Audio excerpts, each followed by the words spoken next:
อนอบน้อมเอากุณพระแก้วเจ้าทั้งสามประการอันมีพระพุทธพระธรรมพระสงฆ์กุณพ่อกุณแม่กุณครูบาอาจารย์กุณศีลธรรมกรรมฐานจงมาปกห่มรักษาครูบาอาจารย์พระเจ้าพระสงฆ์ทุกรูปปกห่มรักษาปออกไม่ออกศรัทธาตั้นสาธุชนคนดีผู้สนใจใฝ่ในธรรมทุกท่านขอถวายความเคารพแสดงความนับถือพระมหาเถระพระเถรานุเถระเจ้าคณะพระสังฆาธิการครูบาอาจารย์ที่เปิดวิทยุฟังอยู่เวลานี้จุตนจุองค์พร้อมกันนี้ถวายความเคารพท่านพระครูสุเมธธรรมเสวีเจ้าวาดวัดปักตังสามัคคีม่อนฤาษีผู้ร่วมสนทนาธรรมประจำวันนี้ด้วยความเคารพอย่างสูงครับขอความสุขความเจริญจงได้บังเกิดแก่ญาติโยมท่านสาธุชนทุกคนทุกท่านพร้อมกับขอความสุขสวัสดีจงได้บังเกิดแก่สถานีวิทยุทุกที่ทุกแห่งที่ได้รับสัญญาณอยู่ณเวลานี้เวลาบ่าย3 โมงเป็นต้นไปมาพบกับรายการสารธรรมยามแลงมาปะกันวันนี้วันพุธที่7 เดือนกรกฎาคมพุทธศักราช2564วันนี้เป็นวันเดือน10เหนือแฮม13ค่ำเดือน10เหนือแฮม13ค่ำพร่ำว่าเป็นวันพุธ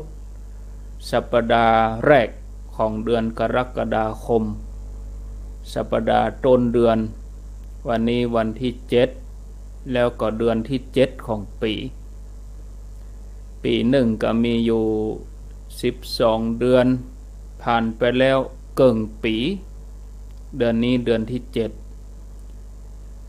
มาพบกับรายการสารธรรมยามแลงณที่สถานีวิทยุแห่งนี้โดยครูบาอาจารย์ผู้อำนวยการสถานีวิทยุแต่ละที่แต่ละแห่งได้รับสัญญาณเชื่อมสัญญาณ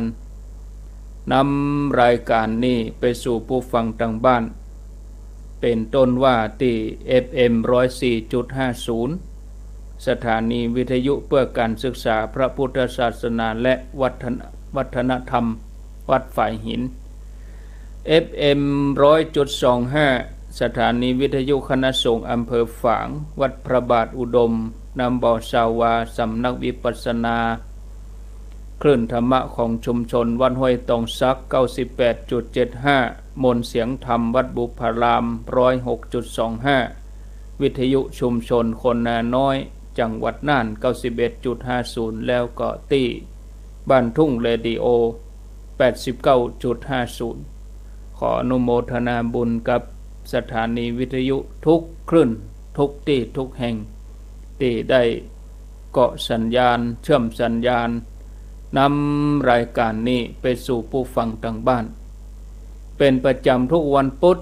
ที่อาตมาภาพพระครูอภิวัฒนวิกรมวัดปักตังเจริญพร้อมกับท่านพระครูสุเมธธรรมเสวีวัดปักตังสามัคคีม่อนฤาษี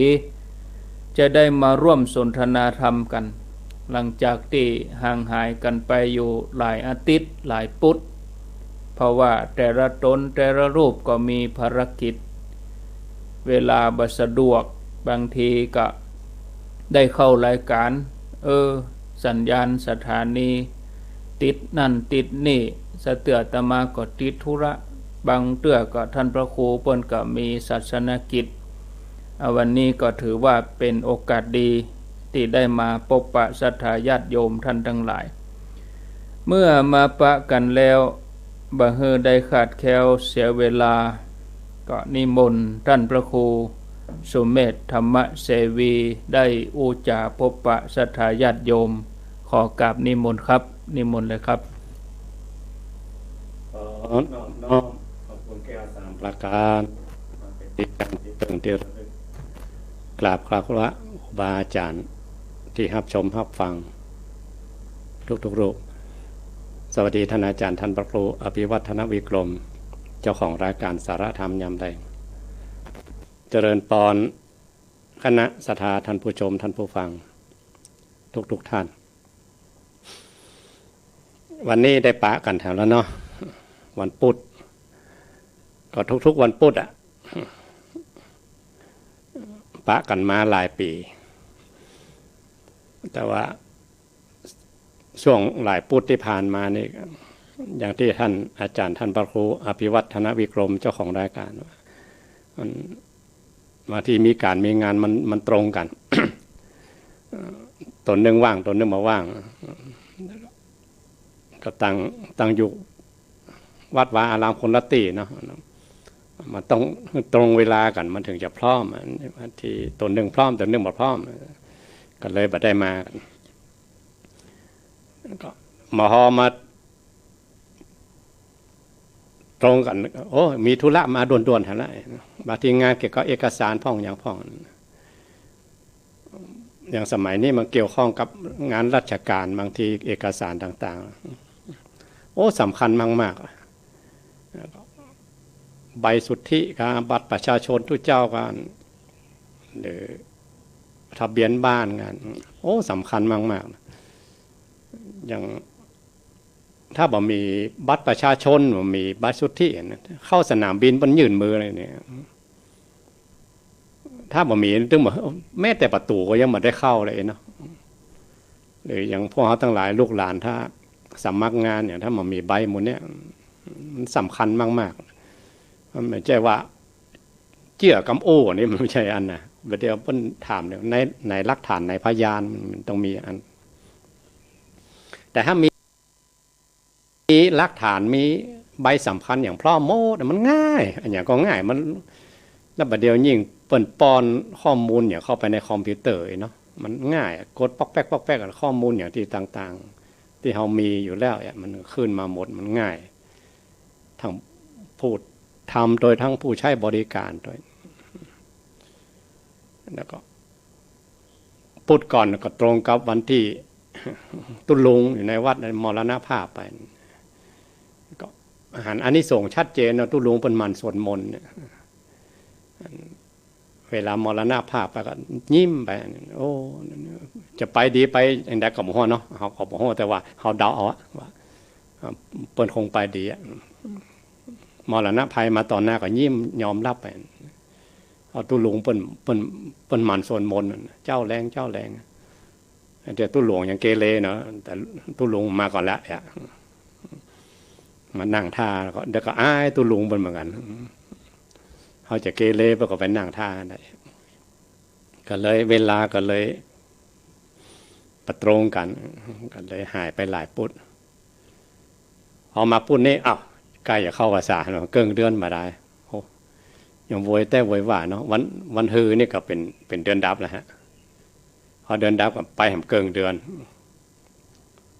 ตั้งใต้ในบนที่นี่หมายถึงภาคกลางเนอะไม่ใช่ภาคใต้นะเป็นวันอาสาฬหบูชา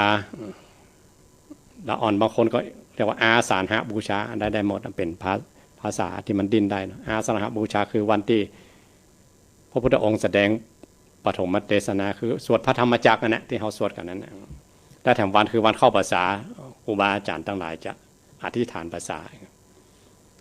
แต่บ้านเฮานี่เป็นว่าวันเดียววันเข้าภาษาคือวันอาสาฬหบูชาวัน10เปงบ้านเฮาเนี่ยเป็นเอา10หลังเนอะ10มาลุน10แรกผ่านไปละแล้วก็วันเข้าภาษานะถือว่าเป็นวันเข้าภาษาทุกเจ้าบ้านเฮาวันเดือนเปงเป็นวันเข้าภาษา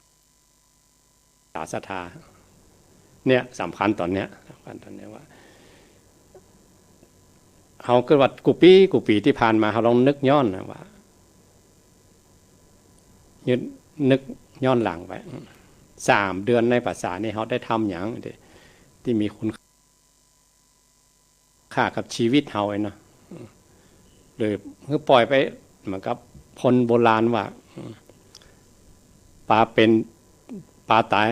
ลอยตามน้ำปลาเป็นลอยทวนน้ำว่ายทวนน้ำ ลองในภาษาเนี่ยเขากึดย้อนหลังไปว่าเขาได้ทำคุณงามความดีอย่างที่กับตัวเก่าของเองเนาะนึกย้อนไปแล้วมันจุ่มใจอึกนึกมันม้วนอ่ะอันนั้นก็ได้ทำอันนั้นก็ได้ทำอันนั้นก็ได้แปลงพอตั้งหลังเนี่ยมันตึงมากินแดงใจตัวเก่าซากหน่อยว่าเขาได้ทำอันนั้นมาทำอันนี้มาเป็นที่เปิ่งเป็นที่ระลึกเป็นที่คลัดเกาใจเขา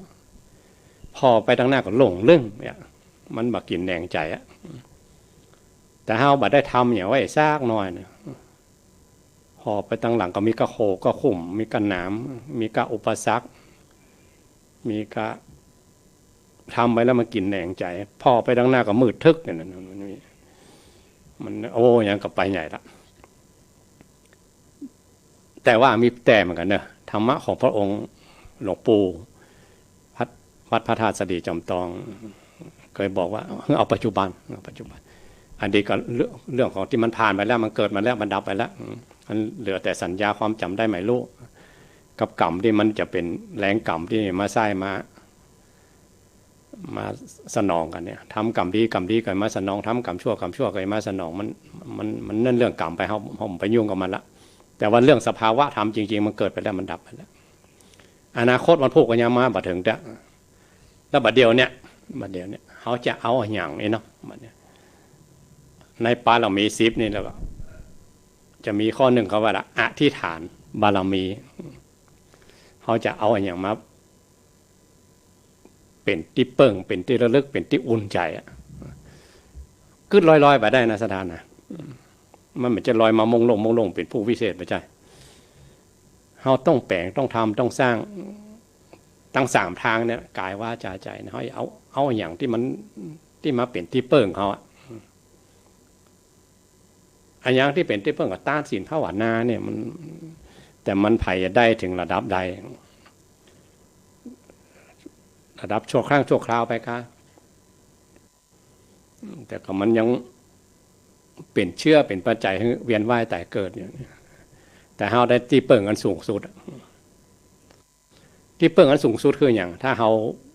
ไปดูที่พระธรรมจักรเนาะที่พระองค์แสดง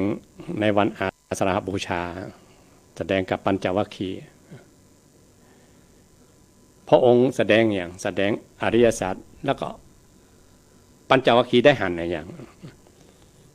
ยังกินจิสมุทัยธรรมังสัพพันตังนิโรธธรรมันติสิ่งใดสิ่งหนึ่งเกิดขึ้นเป็นธรรมดาสิ่งนั้นย่อมดับเป็นธรรมดา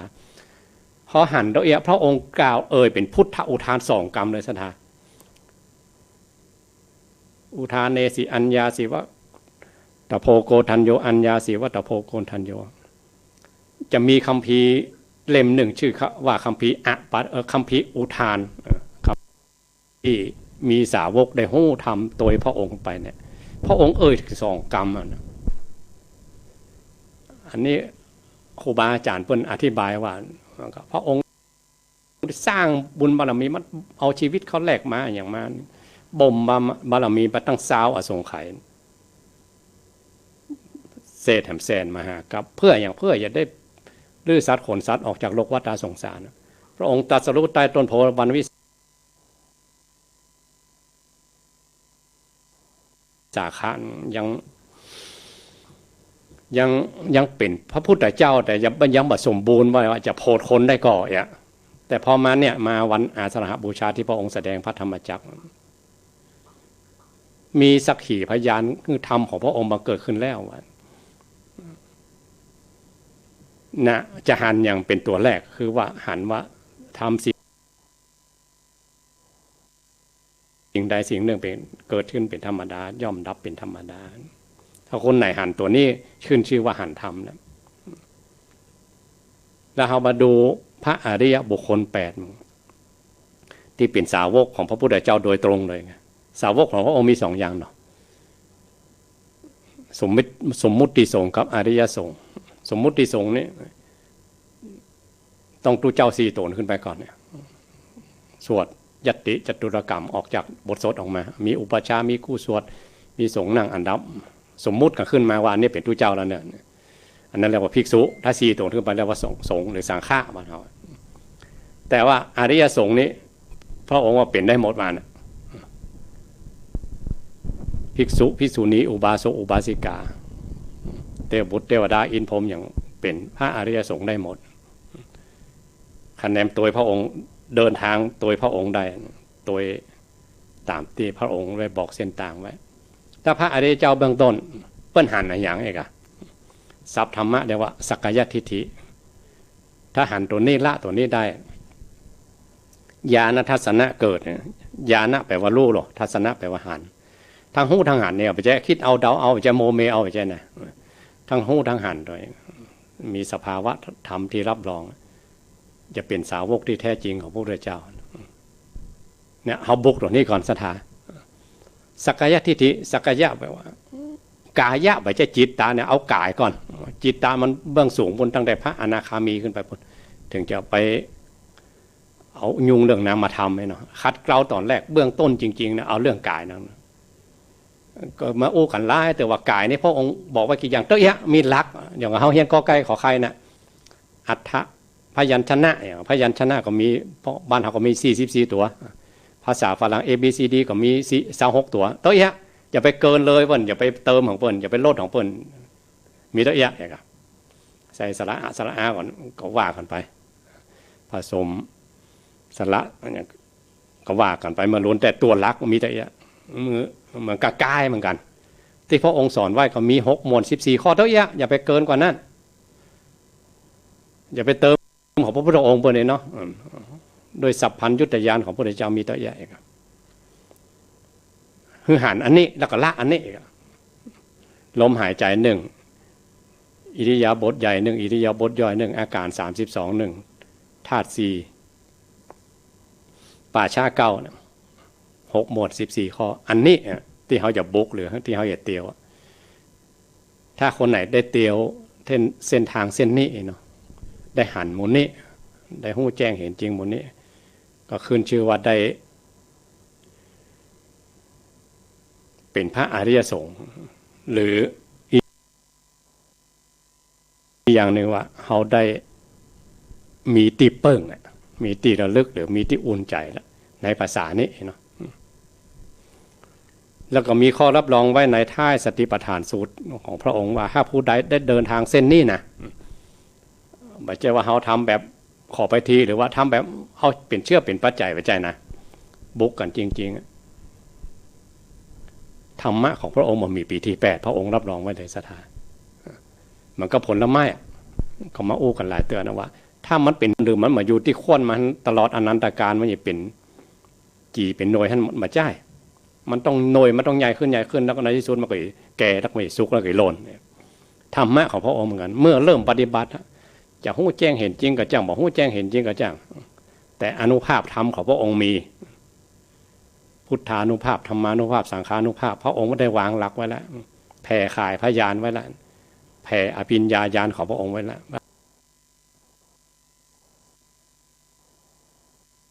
ผู้ใดได้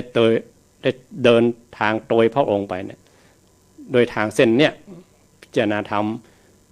6หมวด14ข้อเนี่ยโลกวัฏสงสารก็จะล่มสลายบ่มีปีที่8สำหรับบุคคลคนนั้นมันน่ารุ่นหน่อยสถานเนาะถ้าเอาเตียวไปเลยสถาน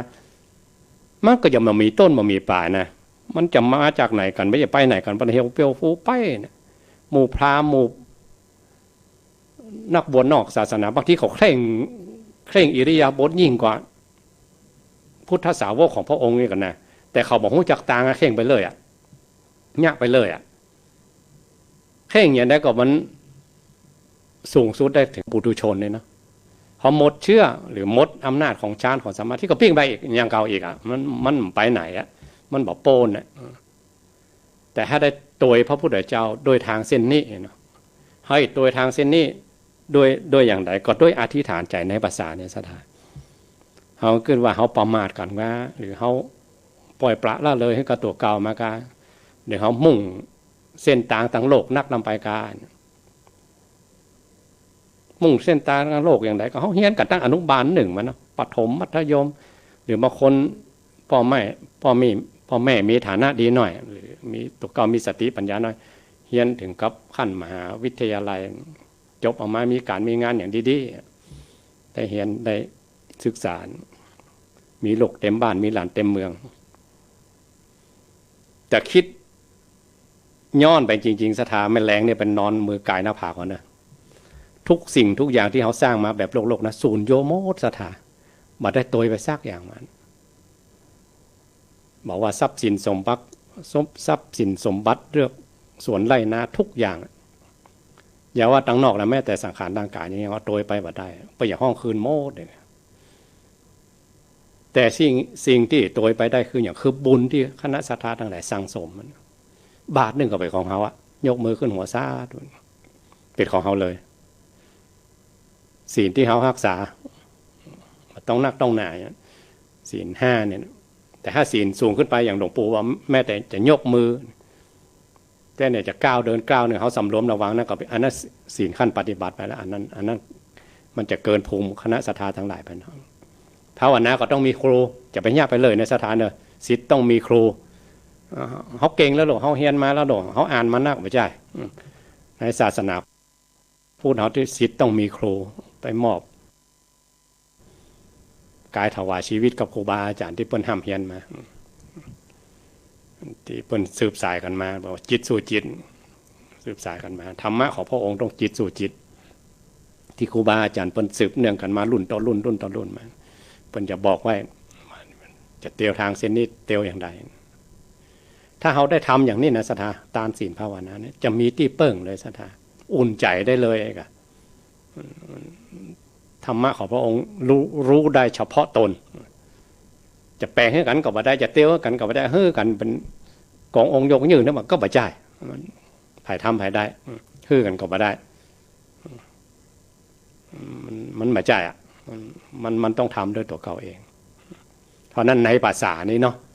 อีกเกินเดือนนี้เขาลองเขียนไว้หรือเขาลองอธิษฐานใจว่าข้อ1ข้อ2ข้อ3เขาจะทำอย่างพ่อจะไปเกินเลยสถานเนอะจะไปเกินกำลังตัวเก่านะเกินกำลังตัวเก่าบางทีถ้ามันปุ๊ดขึ้นมาหรอมันไม่จะเสียกำลังใจมันจะห่อเหี่ยวไปเขาปุถุชนคน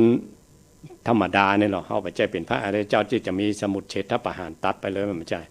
จักกระเยอะกันไปมันได้โอกาสมันก็ลากเขาไปเขาได้โอกาสเขาก็ลากกันไปแม้แต่สวดมนต์วันขี้ข้านเนี่ยบัดได้ต้องไปต้องสวดมนต์ต้องไหว้พระวันนี้เขาบ่ฮือขาดบ่สวดกันเป็นส่วนลงก็สวดเป็นส่วนตัวไปบ่ฮือขาดไม่เจ้ากับบ่ฮือขาดมือแทงก็ภายใน3 เดือนนี้หรือศีล5เขามือปุ๊ดหรือครูบาอาจารย์มาใส่บาตร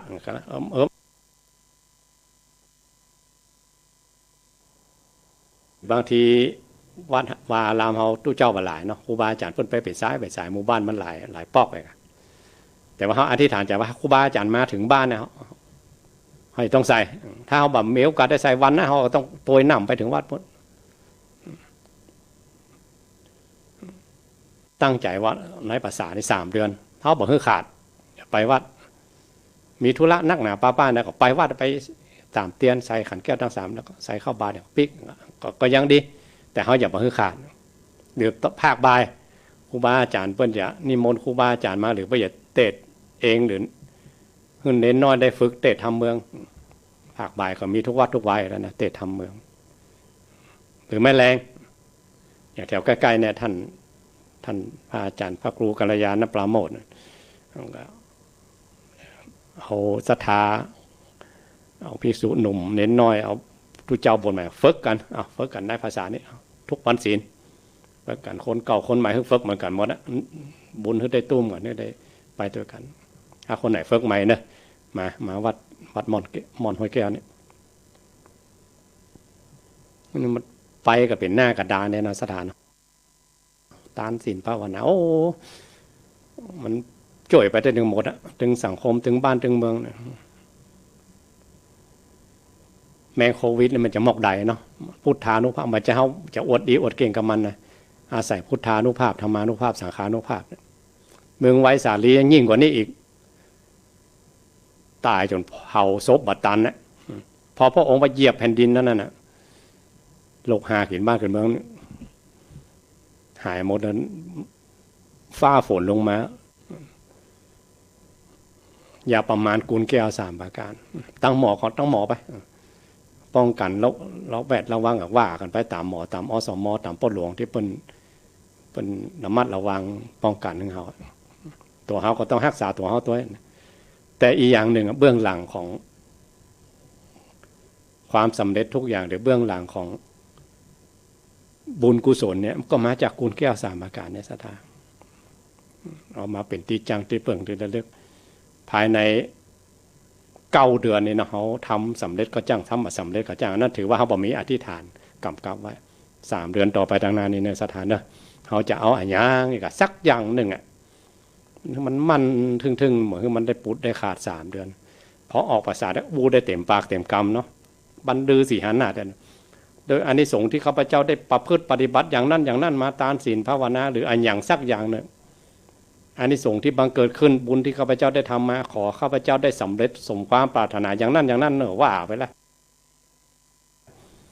สำเร็จประสำเร็จโมเมลนะว่าไปแล้ว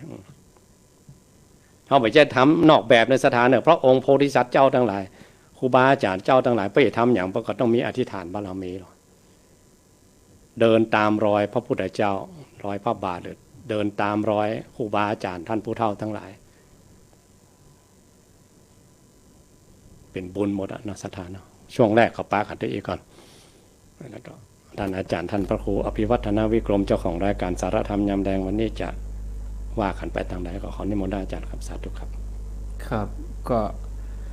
ญาติโยมท่านทั้งหลายได้ฟังธรรมะเป็นปกิณกะสาระเบื้องต้นจากท่านพระครูสมเมธธรรมเสวีวัดปากดังสามัคคีม่อนฤาษีเป็นที่เรียบร้อยท่านพระครูก็ได้อูจาเรื่องราวเกี่ยวกับการปฏิบัติตนของศรัทธาญาติโยมทุกท่านทุกคนที่จะอยู่ในช่วงพรรษาก็เฮามานับเวลาวันนี้วันที่7เข้าพรรษาปีนี้นี่วันที่24กรกฎาคมก็เหลือเวลาบ่ถึง20 วันศรัทธาญาติโยมที่จะเข้าพรรษาอย่างที่อาจารย์พระครูสมเมธธรรมเสวีเปิ้นได้บอกญาติโยมทั้งหลายว่าญาติโยมจะยึดมั่นตัวใดจะจับจุดไหนจับจุดตัวเองได้หรือยังในช่วงพรรษานี้โดยที่เอาทานศีลภาวนานั้นมาเป็นหลักในการที่จะมาปฏิบัติสำหรับเรื่องราวที่จะได้นำมาอู้กันกับท่านพระครูสมเด็จธรรมเสวีก็เรื่องราวเกี่ยวกับการเข้าพรรษาการเข้าพรรษานี่ญาติโยมปกติก็คงจะเข้าใจว่าเป็นเรื่องของพระสงฆ์เป็นเรื่องของตู้เจ้าอย่างเดียวที่ฮู้กันก็คือว่าเข้าพรรษา3 เดือนเปิ้นบ่ฮื้อพระไปที่ไหนบ่ไปจำพรรษาที่ไหนสมัยโบราณก็พูดถึงเป็นฤดูกาลก็คือก็ถึงลำบากอยู่แล้วเป็นฤดูฝนญาติโยมเขาก็เกษตรกรเกษตรกรรมเพื่อกำลังทำการเกษตรเนี่ยโดยฤดูกาลก็ตึงบ่เอื้ออยู่แล้วถ้าว่าพระสงฆ์จะเดินทางก็ลำบากไหนจะต้องเรื่องดินฟ้าอากาศในเรื่องของที่พักเนี่ยถ้าว่าออกแรงไปแล้วนี่โอ้จะไปนอนเต็มป่าเต็มยังก็ได้สบายพูดถึงฤดูฝนนี่หน้าฝนนี่บรรดาสัตว์สิ่งตั้งหลายเขาก็ยังอยู่เนาะสัตว์ยังอยู่นั่นแล้วก็เพิ่นก็เปรียบว่ามนุษย์เขาก็ต้องอยู่อย่างใดยิ่งประเดี๋ยวนี้เป็นยุคโรคภัยไข้เจ็บญาติโยมควรจะมีหลักใจที่ยึดมั่นดีกว่าเฮามานั่งบ่นทุรนทุรายบางคนถึงกับเครียดกินบ่ได้นอนบ่หลับเป็นวิตกกังวลเกิดไปสปะเนี่ยอันนี้เราจะมีหลักในการที่จะทำในการที่จะปฏิบัติตัวเองเบื้องต้นนี่สนทนากับท่านพระครูเรื่องราวเกี่ยวกับเข้าพรรษาก่อนในฝ่ายของพระแล้วก็ในฝ่ายของโยม ซึ่งแต่กี้อาจารย์ท่านพระครูก็กู้โดยรวมเนาะในเรื่องของการปฏิบัติญาติโยมจะมีแนวปฏิบัติจะได้ส่วนของพระนี่การเข้าพรรษาเขาก็มีอยู่2 วันตามกำเมืองเขาว่าเข้าศรัทธาเข้าพรรษาแล้วก็ทุเจ้าเข้าพรรษาศรัทธาจะเข้าพรรษาวันอาสันหปูชาแล้วก็ครูบาอาจารย์พระเจ้าประสงค์ก็ไปเข้าพรรษาวันแหมค่ำปุ่นเนี่ยวันอาสันหปูชานี่ก็ศรัทธาเขาก็มาทำบุญตักบาตรประพฤติปฏิบัติซึ่งบางท่านบางคนเพิ่นก็ปฏิบัติจนเป็นอาจินจนเกยชินจนรู้สึกแบบแปลกไปเลยทำตลอดไปเลยถึงเวลาวันศีลมาก็นุ่งขาวห่มขาวเนี่ยแบบแปลกบ่ได้วิตกกังวลอะไรอย่างแต่แถมส่วนหนึ่งก็เกิดว่าเข้าพรรษามันเป็นเรื่องยากเนี่ยบางคนน่ะเนี่ยยังก็บ่ได้จะทำยังก็บ่ได้เติกเข้าพรรษาเนี่ยคือสิ่งที่เกิดว่าเกิดยากนั่นน่ะมันยากที่เฮาเกิดเฮาเกิดว่าเนี่ยยังก็บ่ได้สิ่งมูนั้นมันขัดกับหลักที่พุทธเจ้าเนี่ยแต่ถ้าเฮาวางตัวของเฮาสบายมันก็ดูเหมือนว่าบ่อึดอัดหยังเข้าพรรษาสบายนะอันนี้ญาติโยมลองพิจารณาพอครับอาจารย์ท่านพระครูจะร่วมอู้จากันในเรื่องของเข้าพรรษานี้ครับในส่วนของ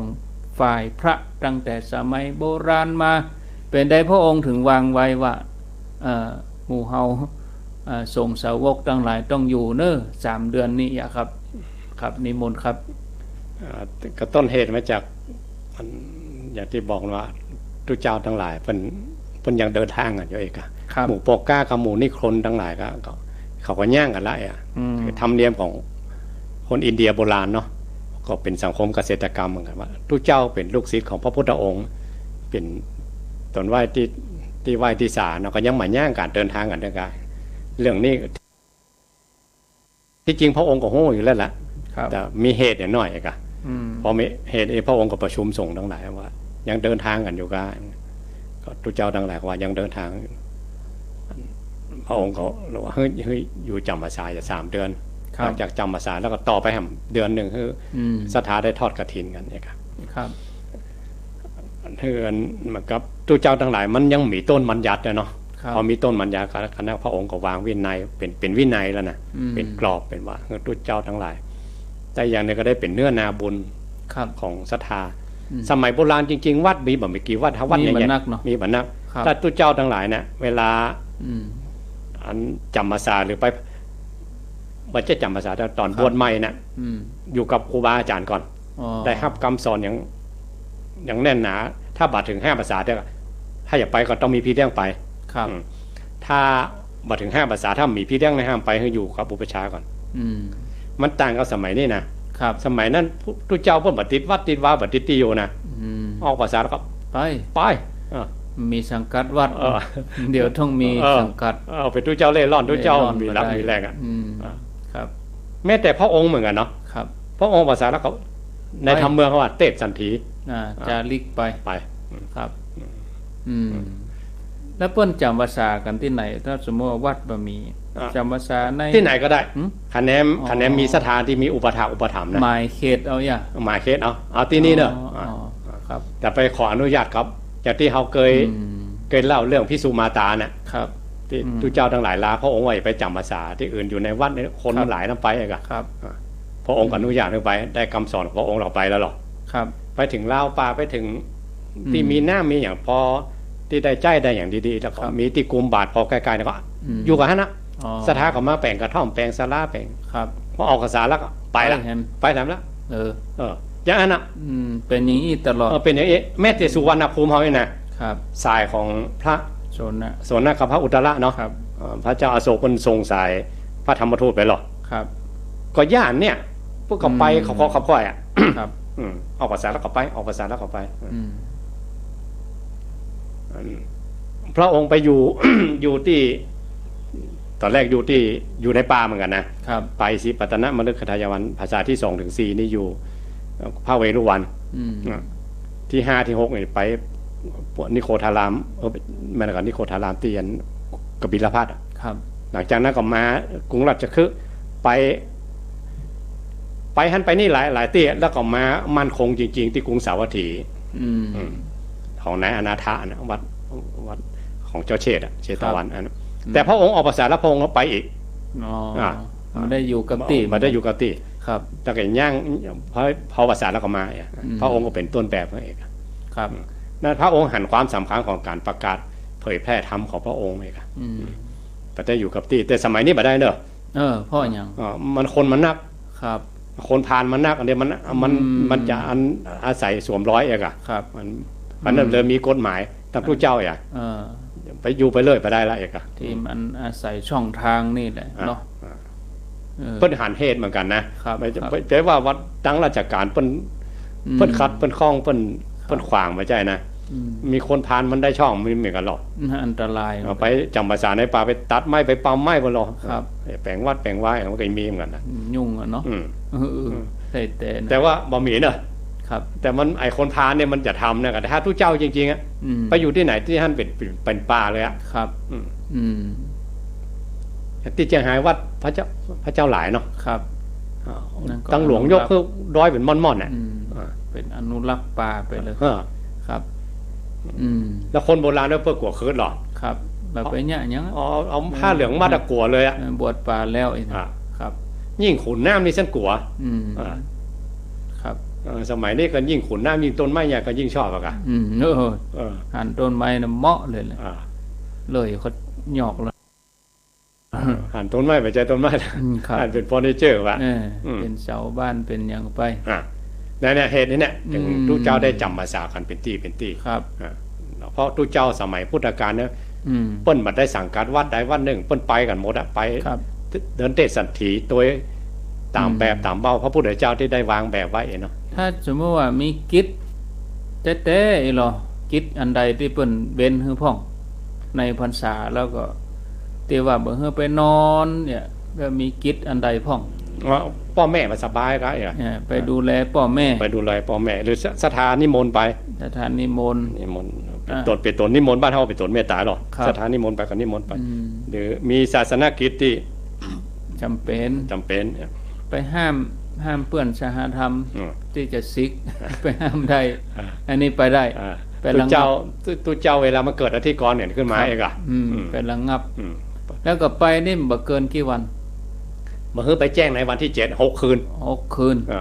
แล้วก็ปิ้งมาแหมปิ้งมาก็ต่อได้ปิ้งมานอนต้องนอนข้างอย่าคืนต่อไปได้ทำได้ครับอย่างครูบาอาจารย์ที่เป็นนักเทศอ่ะเป็นอย่างจำเป็นไปแล้วก็ปิ้งมาก็ต่อไปแทนครับแต่ว่าถ้าบ่มีเหตุจำเป็นนี่นะบ่เจ้าเหตุบ่ควรไปภาษาจะขาดแล้วก็ครูบาอาจารย์ก็จะเป็นเนื้อนาบุญที่ศรัทธาเนาะบางทีอย่างญาติโยมเขาอยู่ตรงนอกบางทีหันก็เป็นเรื่องแปลกกลางภาษาแท้ๆหันพระหันเนนเตียวไปหันไปนี่มันก็เป็นเรื่องแปลกๆเขาก็เดียมเหมือนกันนะกลางภาษาเขาเตียวไปซื้อครัวซื้ออย่างยะกลางภาษาตู้เจ้าอย่างมาเตียวนี่เพื่อก็นึกว่าจะอยู่วัดตลอดเนี่ยในความคิดของโยมอ่ะไม่ใช่แต่ว่ามันก็เพิ่นเอาไว้บนหิ้งอีเนาะเพิ่นไหว้เพิ่นสร้างว่าน่ะเพราะอย่างแปลกไปหน่อยกะครับ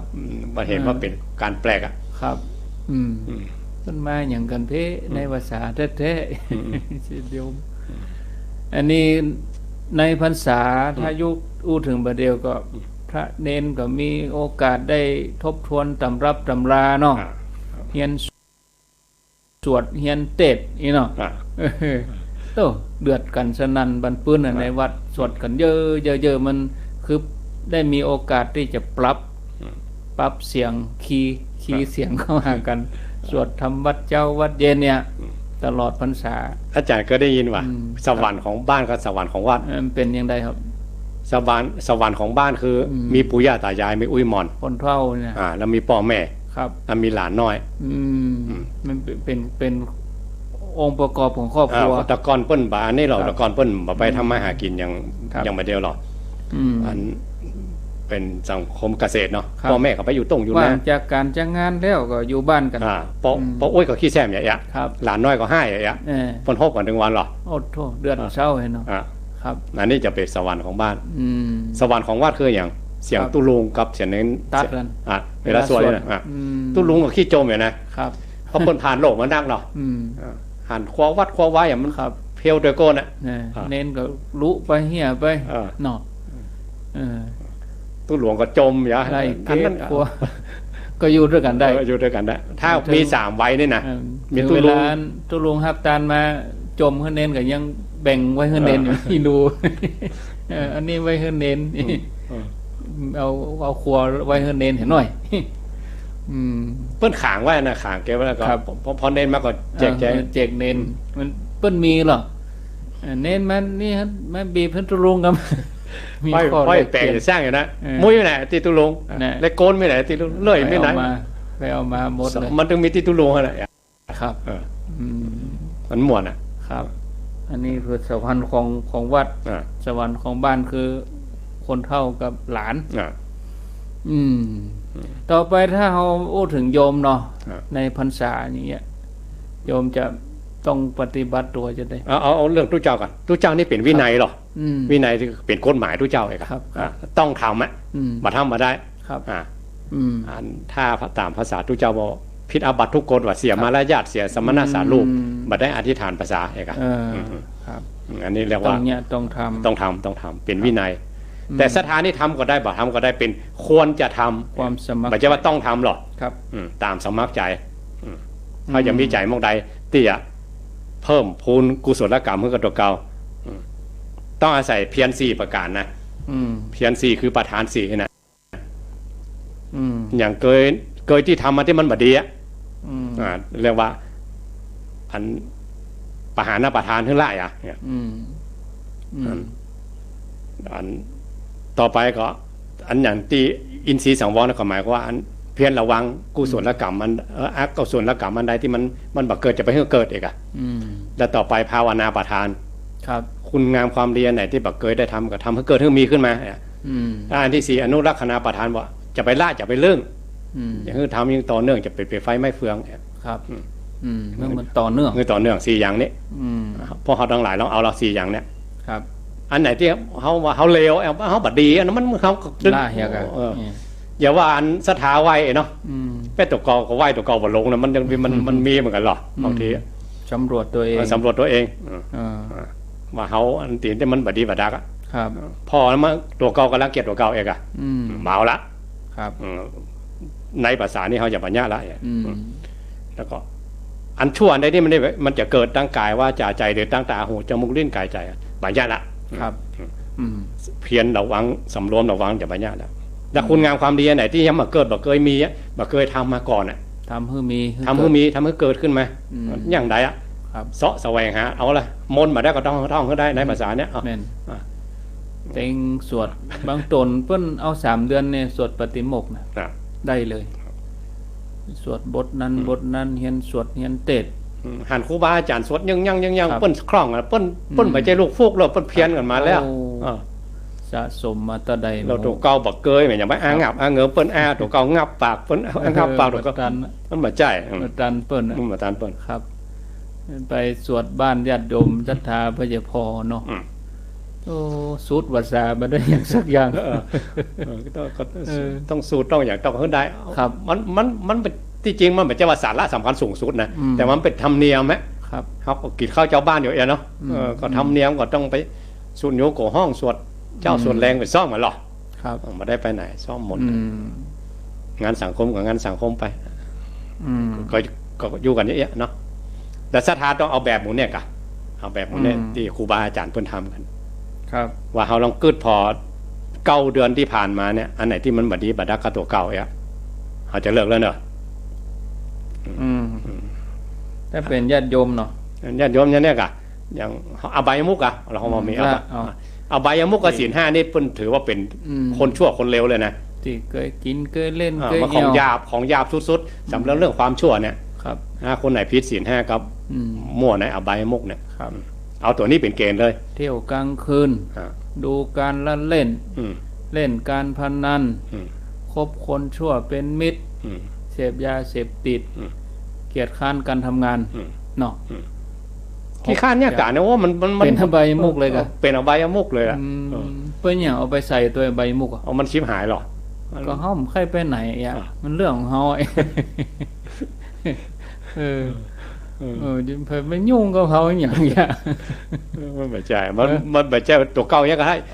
ถ้าอย่าบอกเพิ่งเป็นภาระตัวหาก็ไปอยู่คนเดียวกะแต่เฮาเป็นว่าสัตว์สังคมอะอยู่ด้วยหมู่ด้วยพวกอ่ะเนาะครับอันนี้คือหลีกหนีหลีกเลี่ยง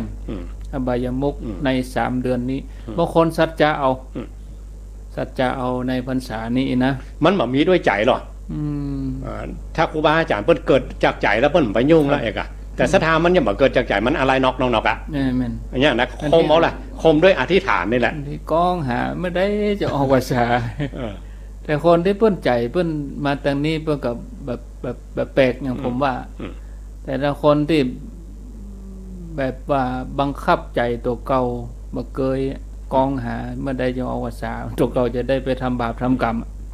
อย่างมูลีเนี่ยถ้าคนแบบที่ได้สู้เฮาไปเจ็ดทรมานแบบเจ็ดอย่างหรอละก็ละได้คำเดียวก็ละก็อย่างอาจารย์พยอมว่านะยกตัวอย่างนั้นมูลีไปเนี่ยเลิกอย่างปากมอหยาดไปแล้วมันได้เล่าไปเลิกอย่างเนี่ยงับปากมอบอกเข้าปากแล้วมันอย่างมันบัดได้นะมันบัดได้นั่นแหละมันมีที่ใจนอกมันหรอมันมีหั่นยังเนี่ยแต่ถ้าโดนอธิษฐานบังคับหรอครับมันบัดได้แล้วมันอธิษฐานไว้แล้วหรอมันปุ๊บบัดได้อ่ะก็ต้องสำรวจตัวเองโดยวัยโดยอายุโดยหน้าที่โดยหลายๆอย่างถ้าเร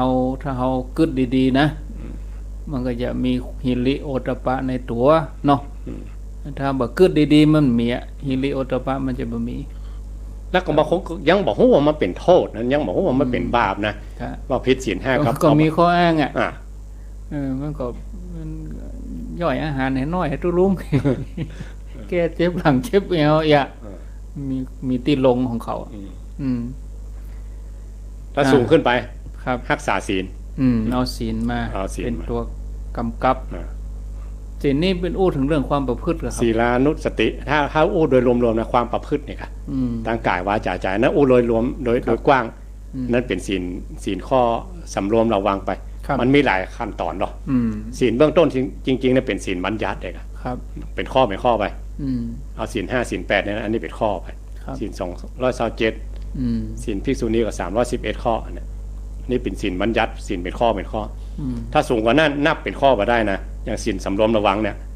ตาหูจมูกลิ้นกายใจนะมันนับเป็นข้อมาได้อะมันนักเกินนะโยมจะถามว่าศีลนักรักษากุมว่ะทุลุง200 กว่าข้อแล้วกุมว่ะทุลุงอย่าเรื่องผม5 ข้อยังมีสมัยพุทธกาลเหมือนกันเหรอยังรู้จะปุ๊ดนี่ยกตัวอย่างหน่อยเนาะอันนี้มนครับทุเจ้าเป็นหันครูบาอาจารย์ประพฤติดีปฏิบัติชอบกันในวัดในวายก็มีความเลื่อมใสเนาะใครบวชเลยครับครูบาอาจารย์ประกบบวชด้วยนะก็ไปหาท่านพระสารีบุตรเลยอ่ะครับท่านมหาสารีบุตรท่านก็เป็นพระอุปชาของบวชพอบวชละท่านมหาสารีบุตรก็ฮืดท่องแหละก็เฮียนเนี่ย